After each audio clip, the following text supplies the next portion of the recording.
екінші рет осы кісілерді шақырып отырмын осы жағдайға бола. Жеке тұрғын үй алып едім.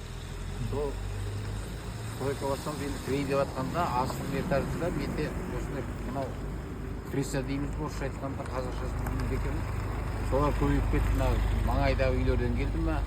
Крысаларды жою үшін көп ойланып, не істеу керек екен, бұны қалай құрту керек екен. Соның ақырында осы Қарағандыда мына дефактор деген осы крысалар жоятын кәдімгі арнайы ұжым бар екен. Сол осы жігіттерге хабарласып, бұлар келіп, міне бір күнде осындай жаңағы сіздердің сөздерін не деп айтышыз, жаңағы дезинфекция демейді, екіншісі қалай? Дезинфекция деді ме, соны жасап кетті, Құдайға шүкір. Енді сол жаңағы крысалармен үйден қашып кетті, шыны керек.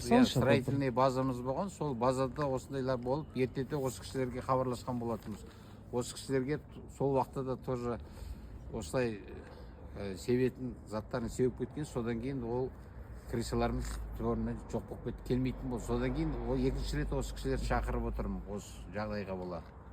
Сол егер осындай крыса болатын болса, осыны ұжымға хабарласуларыңызға болады.